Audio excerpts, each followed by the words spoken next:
جہاں تنگ حالی تھی، بدحالی تھی، وہاں خوشحالی آ گئی ہے۔ جہاں انسانوں کے خون کی کوئی حیثیت نہیں تھی، معمولی باتوں پر خون بہا کرتے تھے، آپ نے وہاں ایسا بہترین نمونہ اور ماحول اور بہترین فضا قائم کی کہ انسان تو انسان، جانوروں، چرندوں، پرندوں تک کا خون اور ان کی جان محفوظ ہو گئی ہے۔ جہاں یہ ہوتا تھا کہ مسافروں کو لوٹ لیا کرتے تھے، وہاں ایسے مسافر نواز، مسافروں کا خیال رکھنے والے بن گئے کہ مسافروں کے لیے اپنے پیٹ کی روٹی مسافروں کے لیے وقف کر دی، اپنے بچوں کو بھوکا سلا دیا اور راہگیروں کی خیال رکھی ہے۔ اور جہاں مظلومیت کے زمانے میں مکے کی زندگی میں ایک صحابی آ کر کہتے ہیں یا رسول اللہ ظلم بڑھ گیا ہے، اللہ سے دعا کر دیجئے ظلم ختم کر دے۔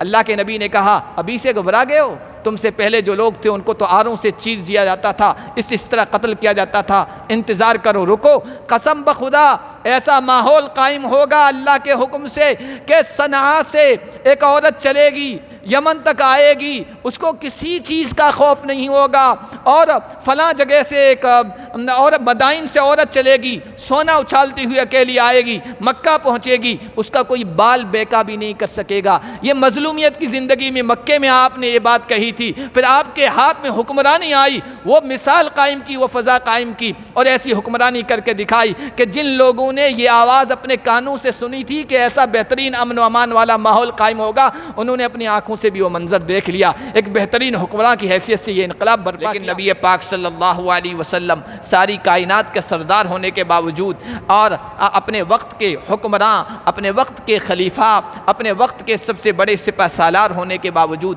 عام لوگوں سے مل لیا کرتے تھے، خیال رکھا کرتے تھے، ان کے احوال کے بارے میں دریافت کیا کرتے تھے، پوچھ تاچھ کیا کرتے تھے، اپنے پڑوسیوں کا خیال رکھا کرتے تھے، ہمسایوں کے حالات کے بارے میں دریافت کرتے تھے۔ آپ یتیموں کے پاس جایا کرتے تھے، ان کے سر پر دست شفقت فرمایا کرتے تھے، بیواؤں کی خبر گیری فرمایا کرتے تھے، ضرورت مند ہوتا تھا تو اس کی ضرورت کو پورا کرنے کی کوشش کرتے تھے، پڑوسیوں کا خیال رکھا کرتے تھے۔ کوئی بیمار ہوتا تھا، عام سا بندہ بھی بیمار ہوتا تھا، اس کی مزاج پرسی کے لیے جایا کرتے تھے۔ کوئی بھی جنازہ ہوتا تھا، اس جنازے میں شرکت فرمایا کرتے تھے، ہر بندے کا لحاظ کرتے تھے، کیونکہ آپ کو ایک بہترین شہری ہونے کے اعتبار سے بھی نمونہ پیش کرنا تھا، اس اعتبار سے آپ نے نمونہ پیش کیا ہے۔ دکھی لوگوں کی مدد کرنا ہے، مظلوموں کی حمایت کرنا ہے، آپ نے یہ کر کے دکھایا اور بہترین اسوہ پیش کیا۔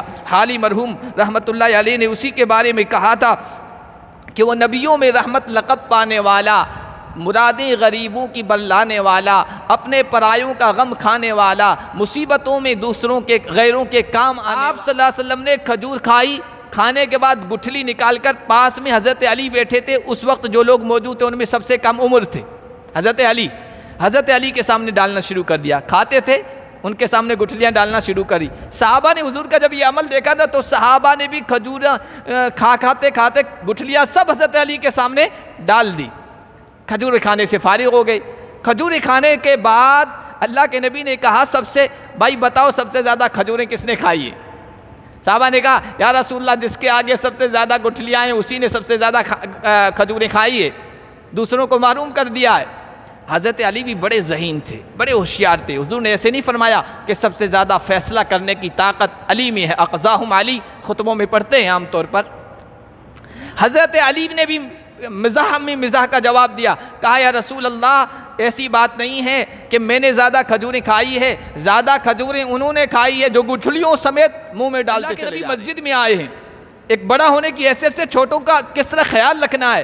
ایک صحابی کو دیکھا، ابو امامہ تھے غالباً، مسجد میں ایک طرف کونے میں بیٹھے ہیں، بیچارے پریشان ہیں، چہرے سے پتہ چل رہا ہے غم زدہ تھے، مقروض تھے، قرض کے بوجھ تلے دبے ہوئے تھے۔ اللہ کے نبی نے کہا ابو امامہ کیا بات ہے، میں تمہیں پریشان دیکھ رہا ہوں، ٹینشن میں دیکھ رہا ہوں، مسجد میں تنہا بیٹھے دیکھ رہا ہوں۔ کہا یا رسول اللہ لزمتنی دیون، یا رسول اللہ قرض کا بوجھ اوپر آ چکا ہے، ٹینشن ہے، دن کا سکون رات کا چین سب ختم ہو گیا ہے۔ اللہ کے نبی ایک بزرگ، ایک بڑی ہونے کی حیثیت سے کیا وظیفہ بتا رہے ہیں اور کس طرح اس کا خیال فرما رہے ہیں۔ کہا کیا میں تجھے ایسے کلمات، ایسا وظیفہ نہ بتا دوں کہ اس پر پر عمل کرنے لگ جاؤ، صبح شام پڑھنے لگ جاؤ، اللہ تمہاری ٹینشن بھی دور کر دے گا، قرضہ بھی اتروا دے گا۔ پھر اللہ کے نبی نے کہا کہ یہ پڑھا کرو، اللہم انی اعوذ بک من الہم والحزن واعوذ بک من العجز والکسل واعوذ بک من الجبن والبخل واعوذ بک من غلبۃ الدین وقہر الرجال۔ انہوں نے پڑھنا شروع کیا، خود کہتے ہیں میں نے اس وظیفے پر عمل کیا، میرا ٹینشن بھی ختم ہو گیا، میرا قرضہ بھی اللہ نے اتروا دیا۔ میرے محترم بزرگوں اور عزیز دینی بھائیوں، اللہ کے نبی صلی اللہ علیہ وسلم کی سیرت، آپ کی حیات مبارکہ اور آپ کی بابرکت زندگی کو اللہ تبارک و تعالی نے ساری انسانیت کے لیے ایک بہترین نمونہ اور کامل مکمل آئیڈیل بنا کر بھیجا ہے، اور اس کا اعلان فرمایا ہے، لقد کان لکم فی رسول اللہ اسوۃ حسنہ۔ اے لوگو، تمہارے لیے اللہ کے رسول صلی اللہ علیہ وسلم میں بہترین خوبصورت ترین نمونہ ہے۔ انسانی زندگی کے جتنے بھی مرحلے ہیں، ایک انسان کن کن مرحلوں سے گزرتا ہے، کیا کیا بنتا ہے، انسانوں کی کیا کیا حیثیتیں ہوتی ہے، ان تمام مرتبوں اور حیثیتوں کے اعتبار سے نبی پاک صلی اللہ علیہ وسلم کی زندگی بہترین اسوہ ہے، آئیڈیل ہے۔ انفرادی سطح سے لے کر معاشرتی اور سماجی سطح تک آپ صلی اللہ علیہ وسلم کی زندگی کو آپ دیکھیں گے تو آپ پائیں گے کہ آپ ایک بہترین باپ، آپ ایک بہترین شوہر، آپ ایک بہترین استاذ، آپ ایک بہترین قائد اور رہنما، آپ ایک بہترین کمانڈر سپہ سالار، آپ ایک بہترین حکمراں، مملکت کے بادشاہ اور خلیفہ، آپ ایک بہترین سماج سدھارک مصلح، آپ ایک بہترین داعی، آپ ایک بہترین مبلغ، آپ ایک بہترین خوش مزاج خوش اخلاق انسان ہیں۔ یہ تمام حالتیں ہیں جو انسان جن سے گزرتے ہیں، اور اس میں نبی پاک صلی اللہ علیہ وسلم کی زندگی کو آپ سب سے اعلیٰ پائیں گے۔ ان کے کچھ نمونے مختصر میں آپ کے سامنے رکھنے کی کوشش کروں گا، چونکہ اس کے لیے تو کتابیں بھری پڑی ہیں، لکھنے والے لکھتے رہے ہیں، آگے بھی لکھتے رہیں گے قیامت تک۔ آپ صلی اللہ علیہ وسلم کی سیرت، آپ کی زندگی، آپ کی حیات کے مختلف گوشوں اور پہلوؤں کے بارے میں قلم چلاتے رہیں گے، زبان و بیان کے ذریعے سے خوبیاں بیان کرتے رہیں گے، لیکن وہ پوری نہیں ہو سکتی ہے۔ تو مختصر سے اس وقت میں اور خطبہ میں کیسے میں ان سب کو جمع کر سکتا ہوں، لیکن کچھ نمونہ پیش کرنے کی کوشش کروں گا، اس سے اندازہ ہو جائے گا کہ واقعی نبی پاک صلی اللہ علیہ وسلم کی زندگی انسانوں کے لیے زندگی کے تمام مرحلوں میں بہترین نمونہ ہے۔ سب سے پہلے آپ صلی اللہ علیہ وسلم ایک مثالی اور بہترین شوہر ہیں، اس کو ہم بیان کرتے ہیں، اس کو لیتے ہیں۔ جو میاں بیوی کی زندگی ہے، خانگی گھریلو جو زندگی ہے، اس کی اساس اور بنیاد خوشگوار تعلقات ہیں۔ شوہر اور بیوی میں اگر اچھے تعلقات ہیں تو گھر کا ماحول اچھا بنا رہتا ہے، اور یہ اسی وقت ہو سکتا ہے جب کہ شوہر اپنی اہلیہ کے لیے، اپنی شریک حیات کے لیے تحفظ، اعتماد، محبت کا ماحول فراہم کرے، ماحول دے۔ اور یہ اسی وقت ہو سکتا ہے جب کہ شوہر مزاج شناس، اپنی گھر والی کے مزاج کو جانتا ہو، اس کے حقوق کا خیال رکھتا ہو، اور اس کی لائف پارٹنر کو یہ محسوس ہو کہ مجھے یہ تحفظ فراہم کرتا ہے۔ مجھے یہ عزت دیتا ہے، میرا پاس و لحاظ کرتا ہے اور میری ہر ضرورت کو پورا کرتا ہے، تو گھریلو زندگی بہترین طریقے سے گزرتی ہے۔ نبی پاک صلی اللہ علیہ وسلم جہاں ایک طرف وقت کے بڑے ذمہ دار تھے، ایک طرف مبلغ تھے، بڑی بھاری بھرکم ذمہ داریاں تھیں، ذمہ داریوں کا بوجھ تھا، اس کے باوجود اپنی بیویوں سے، صرف ایک بیوی نہیں، ایک ہی موقع میں زندگی میں کئی بیویاں آپ کی زندگی میں تھی، سب کے ساتھ برابر کا سلوک کرنے والے، سب کا خیال رکھنے والے، سب کا لحاظ رکھنے والے تھے۔ بہت مشکل کام ہے، ہم زندگی بھر ایک بیوی کو صحیح طور پر اس کے حقوق نہیں دے سکتے، اس کا دل نہیں جیت سکتے۔ 11 بیویاں اور 2 کا انتقال ہو گیا تھا، 9 بیویوں کو آپ نے ہر اعتبار سے خوش رکھا۔ یہ ایک مثالی آئیڈیل شوہر ہونے کی بھی ایک دلیل ہے، نظیر ہے، جو دنیا میں آپ کو کہیں نہیں مل سکتی۔ آپ صلی اللہ علیہ وسلم اپنی گھر والیوں کا کتنا خیال رکھا کرتے تھے۔ 9 بیویاں بیک وقت موجود تھی، عصر کے بعد آپ نے اپنا معمول بنا لیا تھا، روزانہ عصر کے بعد جب کبھی آپ مدینے میں ہوتے تھے تو ایک گھر والی کے پاس جایا کرتے تھے، ان کی ضرورتوں کے بارے میں پوچھا کرتے تھے، کوئی ضرورت ہوتی تھی تو پورا کر دیا کرتے تھے۔ پھر آپ کا مغرب کی نماز کے بعد یہ معمول تھا کہ مختصر طور پر گزرتے ہوئے سب کے گھر کے سامنے سے گزرتے تھے، تاکہ کسی کو کوئی ضرورت ہو تو وہ بلا لے، وہ کہہ دے، اور پھر رات وہاں گزارتے تھے جہاں باری متعین ہوتی تھی۔ کتنی مشغولیتوں والے آپ صلی اللہ علیہ وسلم تھے۔ آج ہماری ذرا سی مشغولیت ہوتی ہے، مشغولیت کیا صرف ایک دکان ہے یا ایک کارخانہ ہے یا ایک جگہ ملازمت ہے، پھر بھی ہم اپنی گھر والی کو وقت نہیں دے پاتے، اس کی زندگی بھر شکایت رہتی ہے۔ آپ صلی اللہ علیہ وسلم کا ہمیشہ یہ معمول رہا۔ پھر کھانے پینے میں، رہن سہن میں، نان و نفقہ میں، محبت و پیار دینے میں ہمیشہ برابری کا مساویانہ عدل و انصاف والا سلوک آپ نے فرمایا، سب کے دل جیت کے رکھے۔ کسی سے کبھی یہ شکایت نہیں ملی کہ آپ صلی اللہ علیہ وسلم نے، کسی نے، بیوی نے یہ کہا ہمارے ساتھ ناانصافی کا معاملہ کیا ہے، ایک طرف جھک گئے۔ آپ صلی اللہ علیہ وسلم ایک مثالی شوہر کی حیثیت سے نمونہ ہیں ساری انسانیت کے لیے۔ مثالی شوہر کے بعد آپ دیکھیں تو بطور والد، ایک باپ ہونے کے اعتبار سے آپ نے ایک مثالی باپ اور والد کی حیثیت سے زندگی گزاری، کہ انسان اگر یہ چاہے کہ میں ایک مثالی والد اور باپ بن کے رہوں تو اس کو جھانکنا ہوگا، دیکھنا ہوگا نبی پاک صلی اللہ علیہ وسلم کی زندگی کو۔ آپ کا اپنی اولاد کے ساتھ کیا رویہ تھا، کیسی محبت تھی۔ آپ اپنی اولاد کے ساتھ وہ محبت کیا کرتے تھے کہ ہم اپنی اولاد کے ساتھ کیا کر سکتے ہیں،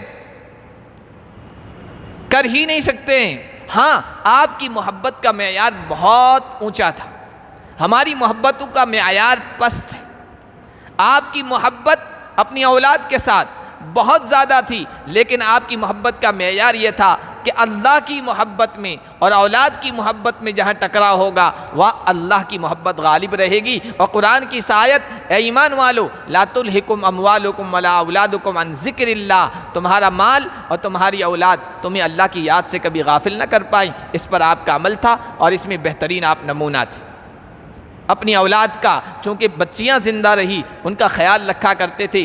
بچے ابراہیم چھوٹے ہیں، دودھ پینے والے ہیں، دودھ پلانے کا رواج تھا دوسری جگہ بھیجنے کا۔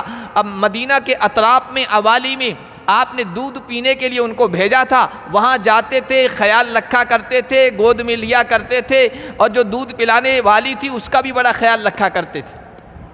ایک مثالی والد اور باپ ہونے کی حیثیت سے آپ نے بہترین زندگی گزاری۔ آپ کی بچیاں، لڑکیاں زندہ رہی، ان کو کیا محبت دی ہے، ان پر کیا شفقت فرمائی ہے، ان کے ساتھ کیا معاملہ اور کیا رویہ رکھا ہے، دنیا کا کوئی انسان اس کا مقابلہ نہیں کر سکتا۔ دنیا میں کہیں آپ نے یہ دیکھا ہے کہ باپ چل کر اپنی بیٹی کے گھر گیا ہو؟ خصوصی طور پر آپ صلی اللہ علیہ وسلم کا معمول تھا، جب سفر پر روانہ ہوتے تھے اپنی بیٹی سے مل کے جایا کرتے تھے، جب سفر سے آیا کرتے تھے مسجد میں 2 رکعت نماز پڑھ کر پھر اپنی بیٹی سے ملا کرتے تھے۔ آپ نے ایک سنت، ایک ریت، ایک رواج قائم فرما دیا کہ جب بیٹی کو آتا دیکھ ہوتا یہ ہے کہ باپ کے لیے بیٹیاں اٹھا کرتی ہے استقبال کے لیے، لیکن آپ نے یہ ایک رواج یا سنت قائم کر دی، اتنا سمان دیا، اتنی عزت دی بیٹیوں کو، اپنی اولاد کو، کہ بیٹی آ رہی ہے تو اس کے لیے کھڑے ہو رہے۔ ایک بہترین والد اور ایک بہترین باپ کی حیثیت سے آپ نے نمونہ چھوڑا ہے پوری انسانیت کے لیے۔ اس کے علاوہ آپ دیکھیں تو آپ صلی اللہ علیہ وسلم بطور ایک شہری آپ ایک شہری بھی تھے، ایک جگہ کے رہنے والے تھے، لوگوں کے ساتھ رہتے تھے، ملتے تھے، جلتے تھے، ان کے ساتھ تعلقات تھے، اور ایک شہری ہونے کی حیثیت سے بھی آپ نے بہترین زندگی گزاری ہے۔ آپ اپنے آس پڑوس رہنے والوں سے اچھے تعلقات رکھا کرتے تھے، ہمسایوں سے خوش اخلاقی سے ملا کرتے تھے، ان کی ضرورتوں کا لحاظ فرمایا کرتے تھے۔ عام طور پر یہ ہوتا ہے کہ ایک آدمی بڑا بن جاتا ہے، اسے کوئی بڑا عہدہ مل جاتا ہے، عزت مل جاتی ہے، مرتبہ مل جاتا ہے، تو پھر جہاں سے وہ اٹھا ہے، جس شہر سے، جس علاقے سے، جس دائرے سے لوگوں نے اس کو چنا ہے، پارشد بنا دیا، ایم ایل اے بنا دیا، ایم پی بنا دیا، جب عہدہ مل جاتا ہے تو اس کا دماغ ثریا پر، آسمان پر پہنچ جاتا ہے۔ پھر ان کے درمیان میں بیٹھنے کو اپنے لیے آر سمجھتا ہے، جب تک اس کی سوسائٹی کے برابر کے لیول کے لوگ نہ ملیں، دوسرے لوگوں کے ساتھ بیٹھنا وہ پسند نہیں کرتا ہے۔ یہاں تک کہ اگر پیسے آ گئے تو پھر وہ سوچتا ہے کہ ان گلیوں میں میں کیا رہوں، پاش علاقے میں رہوں۔ کوئی پاش علاقہ ہے، بڑے لوگوں کا علاقہ ہے، وہاں گھر رکھتا ہے، وہاں رہتا ہے، ٹھیک ہے کبھی ملنے ملانے کے لیے آ گیا۔ عام طور پر انسانوں میں آپ دیکھیں آپ کو یہی ملے گا، عزت ملنے کے بعد، بلند رتبہ ملنے کے بعد، مقام ملنے کے بعد وہ نیچے کے لوگوں کے ساتھ بیٹھنا آر سمجھتا ہے، اپنے لیے عیب سمجھتا ہے اور اپنی تحقیر یا کمی محسوس کرتا ہے۔ لیکن نبی پاک صلی اللہ علیہ وسلم ساری کائنات کا سردار ہونے کے باوجود اور اپنے وقت کے حکمراں، اپنے وقت کے خلیفہ، اپنے وقت کے سب سے بڑے سپہ سالار ہونے کے باوجود عام لوگوں سے مل لیا کرتے تھے، خیال رکھا کرتے تھے، ان کے احوال کے بارے میں دریافت کیا کرتے تھے، پوچھ تاچھ کیا کرتے تھے، اپنے پڑوسیوں کا خیال رکھا کرتے تھے، ہمسایوں کے حالات کے بارے میں دریافت کرتے تھے۔ آپ یتیموں کے پاس جایا کرتے تھے، ان کے سر پر دست شفقت فرمایا کرتے تھے، بیواؤں کی خبر گیری فرمایا کرتے تھے، ضرورت مند ہوتا تھا تو اس کی ضرورت کو پورا کرنے کی کوشش کرتے تھے، پڑوسیوں کا خیال رکھا کرتے تھے۔ کوئی بیمار ہوتا تھا، عام سا بندہ بھی بیمار ہوتا تھا، اس کی مزاج پرسی کے لیے جایا کرتے تھے۔ کوئی بھی جنازہ ہوتا تھا، اس جنازے میں شرکت فرمایا کرتے تھے، ہر بندے کا لحاظ کرتے تھے، کیونکہ آپ کو ایک بہترین شہری ہونے کے اعتبار سے بھی نمونہ پیش کرنا تھا، اس اعتبار سے آپ نے نمونہ پیش کیا ہے۔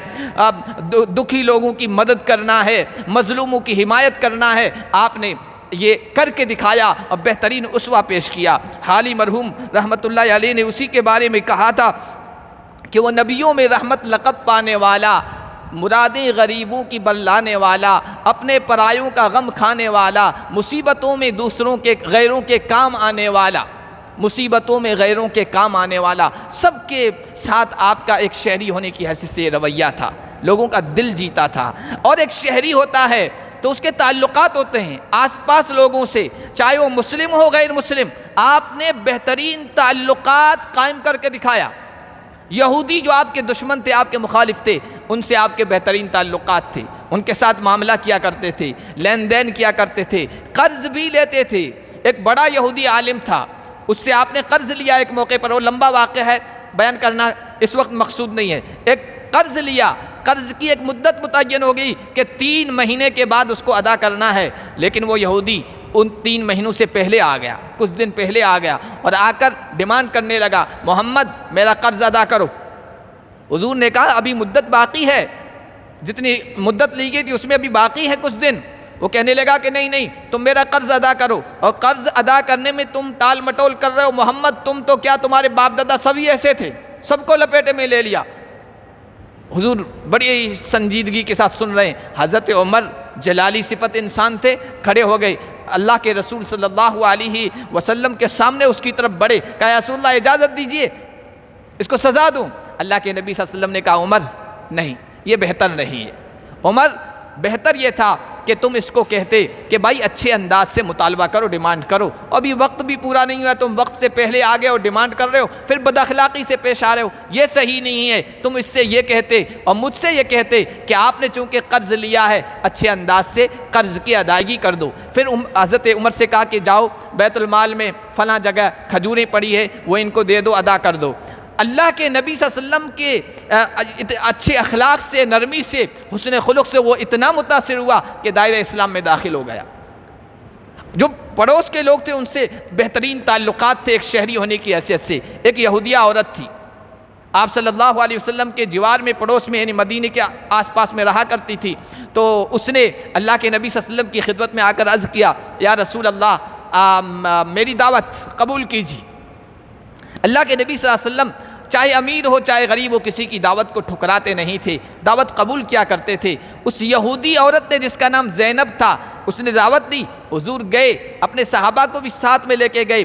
اس عورت نے سازش کی تھی اور جو گوشت تھا اس گوشت میں زہر ملا دیا تھا، نعوذ باللہ آپ کو قتل کرنے کے لیے۔ اللہ کے نبی دسترخوان پر بیٹھے، آپ نے ایک لقمہ لیا اور جیسا ہی لقمہ آپ کے منہ کے قریب گیا، اللہ تبارک و تعالیٰ نے اطلاع کر دی، آپ نے ہاتھ کھینچ لیا۔ ایک صحابی غالباً حضرت برا تھے، انہوں نے جلدی سے لقمہ منہ میں ڈال دیا تھا، وہ اس کی وجہ سے شہید بھی ہو گئے، زہر کا اثر ان میں کام کر گیا۔ اللہ کے نبی صلی اللہ علیہ وسلم نے پھر اس کے ساتھ بات جو معاملہ ہوا وہ الگ ہے، لیکن ایک شہری ہونے کی حیثیت سے آپ تمام کے ساتھ تعلقات رکھا کرتے تھے، غیر بھی ہوتے تھے ان کے ساتھ بھی اچھے تعلقات تھے، اور اگر اپنی دعوتوں میں وہ بلایا کرتے تھے آپ صلی اللہ علیہ وسلم ان کی دعوت پر لبیک کہتے تھے، جایا کرتے تھے۔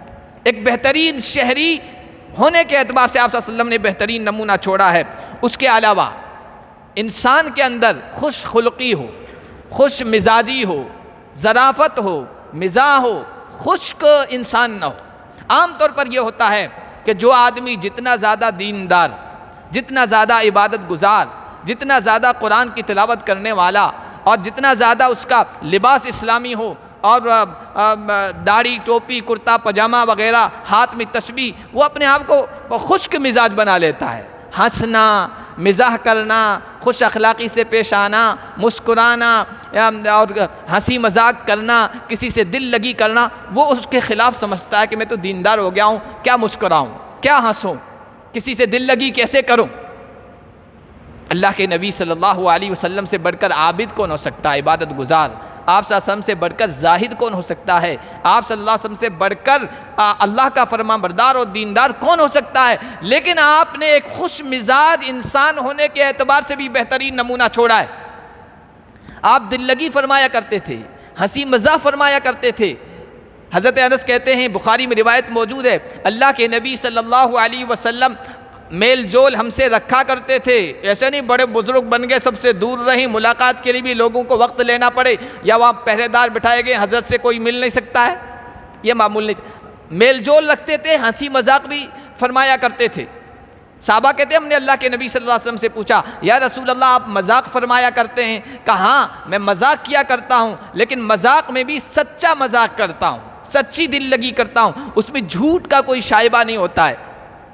حضرت عائشہ ایک مرتبہ فرمانے لگی، چونکہ حضرت عائشہ سے مزاح فرما لیا، کہا یا رسول اللہ آپ بھی مذاق فرماتے ہیں، مزاح فرماتے ہیں؟ کہا ہاں میں بھی مذاق فرماتا ہوں، اور اللہ مذاق کرنے میں کوئی مواخذہ اور پکڑ نہیں فرمائے گا۔ اگر مذاق میں سچائی، صدق ہے، صداقت ہے، تو اللہ اس کا مواخذہ نہیں فرمائے گا۔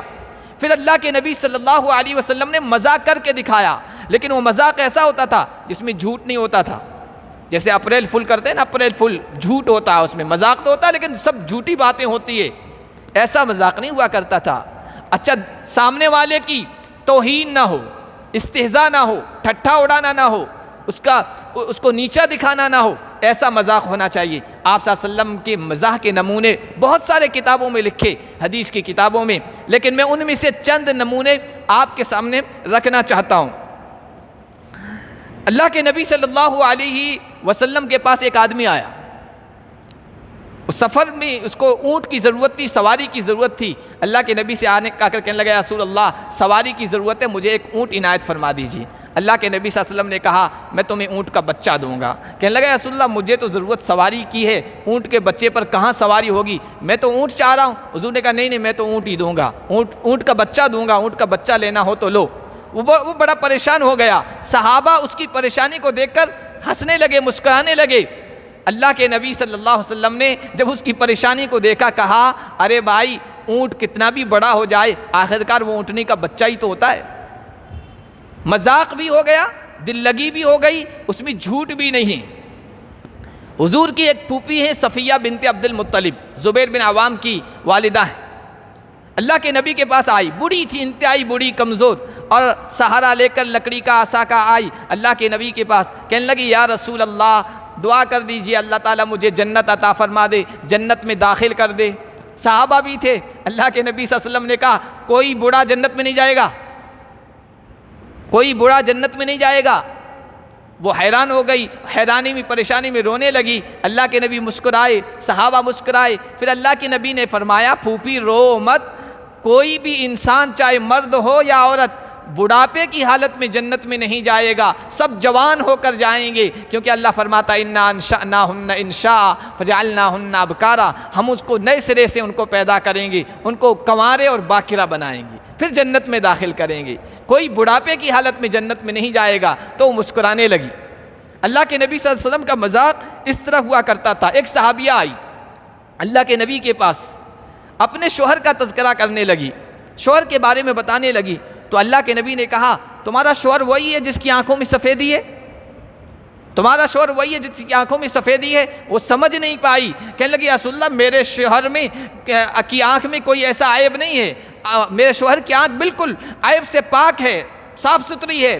اللہ کے نبی صلی اللہ علیہ وسلم مسکرائے اور کہا کہ بھائی ہر انسان کی آنکھ میں ایک حصہ تو کالا ہوتا ہے، ایک حصہ سفید ہوتا ہے، وہی مراد لے رہا ہوں۔ جھوٹ بھی نہیں ہوا، دل لگی بھی ہو گئی، خوش مزاجی بھی ہو گئی۔ اللہ کے نبی صلی اللہ علیہ وسلم اس طرح خوش مزاجی فرمایا کرتے تھے۔ ایک اور واقعہ، ایک موقع پر ایک آپ کے ساتھی نے، آپ کے چاہنے والے نے بہت ساری کھجوریں بھیجی، صحابہ بیٹھے تھے، اللہ کے نبی موجود تھے، بطور تحفہ ہدیہ وہ کھجوریں آپ کی خدمت میں پیش کی گئی، آپ نے سامنے رکھ دی، صحابہ سے کہا آؤ کھاؤ، آپ بھی کھانے میں شریک ہو گئے، صحابہ کھا رہے ہیں، آپ بھی تناول فرما رہے ہیں۔ آپ صلی اللہ علیہ وسلم نے کھجور کھائی، کھانے کے بعد گٹھلی نکال کر پاس میں حضرت علی بیٹھے تھے، اس وقت جو لوگ موجود تھے ان میں سب سے کم عمر تھے حضرت علی کے سامنے ڈالنا شروع کر دیا، کھاتے تھے ان کے سامنے گٹھلیاں ڈالنا شروع کری۔ صحابہ نے حضور کا جب یہ عمل دیکھا تھا تو صحابہ نے بھی کھجور کھاتے گٹھلیاں سب حضرت علی کے سامنے ڈال دی، کھجور کھانے سے فارغ ہو گئے۔ کھجور کھانے کے بعد اللہ کے نبی نے کہا سب سے بھائی بتاؤ سب سے زیادہ کھجوریں کس نے کھائی ہیں؟ صحابہ نے کہا یا رسول اللہ جس کے آگے سب سے زیادہ گٹھلیاں ہیں اسی نے سب سے زیادہ کھجوریں کھائی ہے، دوسروں کو معلوم کر دیا ہے۔ حضرت علی بھی بڑے ذہین تھے، بڑے ہوشیار تھے، حضور نے ایسے نہیں فرمایا کہ سب سے زیادہ فیصلہ کرنے کی طاقت علی میں ہے، اقضاہم علی خطبوں میں پڑھتے ہیں عام طور پر۔ حضرت علی نے بھی مزاح کا جواب دیا، کہا یا رسول اللہ ایسی بات نہیں ہے کہ میں نے زیادہ کھجوریں کھائی ہے، زیادہ کھجوریں انہوں نے کھائی ہے جو گٹھلیوں سمیت منہ میں ڈالتے چلے جا رہے تھے، تاکہ گٹھلی جب تک نکالیں گے تب تک دیر ہو جائے گی، جن لوگوں نے گٹھلیوں سمیت کھجوریں کھائی ہے سب سے زیادہ انہوں نے کھائی ہے۔ آپ صلی اللہ علیہ وسلم خوش مزاج انسان تھے، خوش مزاجی میں اگر دیکھنا ہو تو بہترین نمونہ نبی پاک صلی اللہ علیہ وسلم کا آپ کو ملے گا۔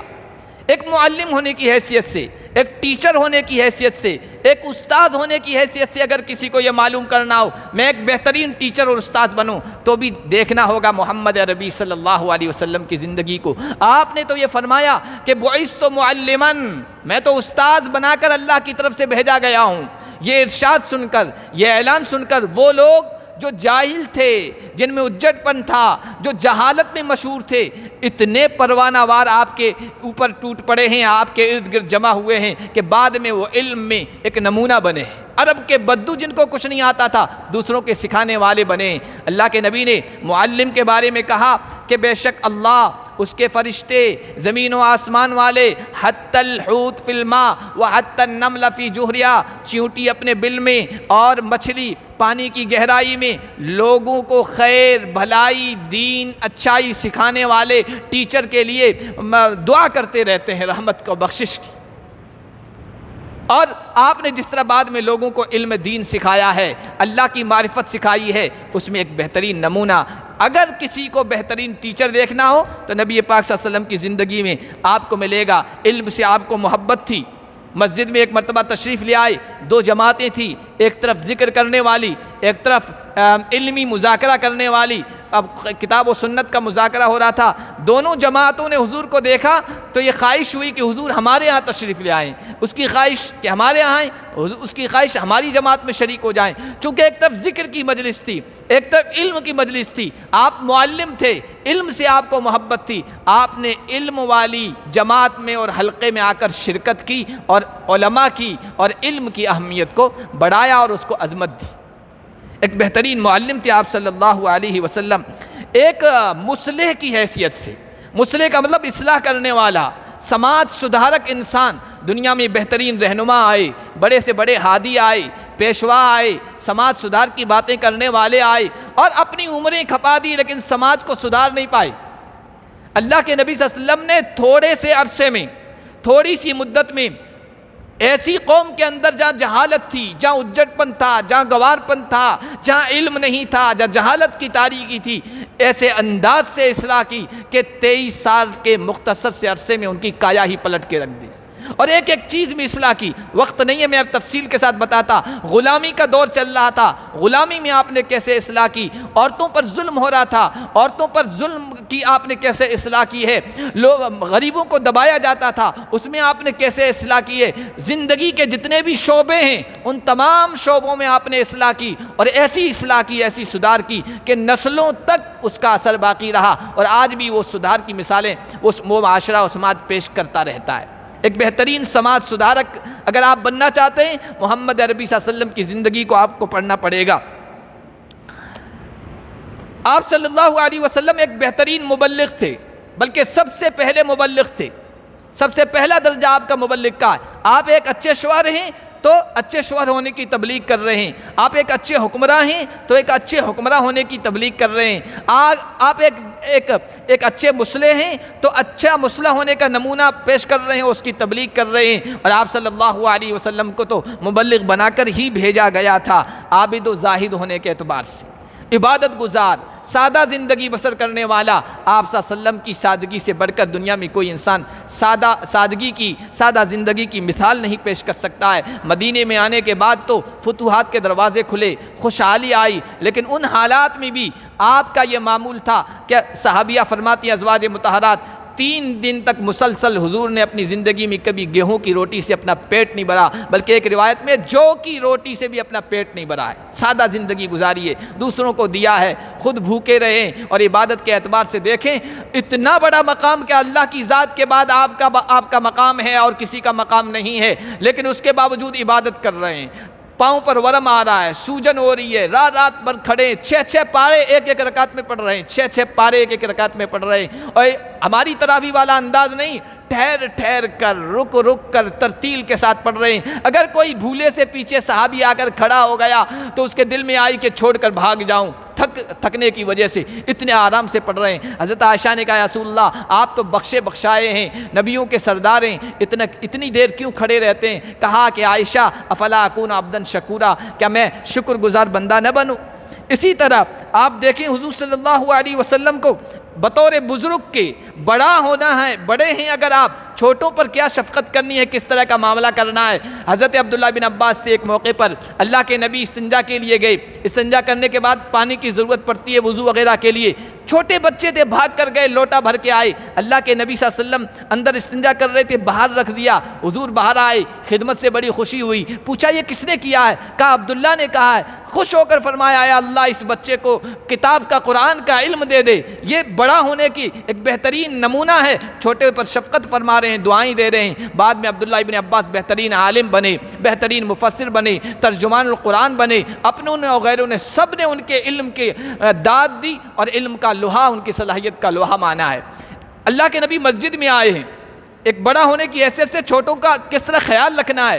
ایک صحابی کو دیکھا، ابو امامہ تھے غالباً، مسجد میں ایک طرف کونے میں بیٹھے ہیں، بیچارے پریشان ہیں، چہرے سے پتہ چل رہا ہے غم زدہ تھے، مقروض تھے، قرض کے بوجھ تلے دبے ہوئے تھے۔ اللہ کے نبی نے کہا ابو امامہ کیا بات ہے، میں تمہیں پریشان دیکھ رہا ہوں، ٹینشن میں دیکھ رہا ہوں، مسجد میں تنہا بیٹھے دیکھ رہا ہوں۔ کہا یا رسول اللہ لزمتنی دیون، یا رسول اللہ قرض کا بوجھ اوپر آ چکا ہے، ٹینشن ہے، دن کا سکون رات کا چین سب ختم ہو گیا ہے۔ اللہ کے نبی ایک بزرگ ایک بڑی ہونے کی حیثیت سے کیا وظیفہ بتا رہے ہیں اور کس طرح اس کا خیال فرما رہے ہیں۔ کہا کیا میں تجھے ایسے کلمات ایسا وظیفہ نہ بتا دوں کہ اس پر عمل کرنے لگ جاؤ، صبح شام پڑھنے لگ جاؤ، اللہ تمہاری ٹینشن بھی دور کر دے گا، قرضہ بھی اتروا دے گا۔ پھر اللہ کے نبی نے کہا کہ یہ پڑھا کرو اللہم انی اعوذ بک من الہم والحزن واعوذ بک من العجز والکسل واعوذ بک من الجبن والبخل واعوذ بک من غلبۃ الدین وقہر الرجال۔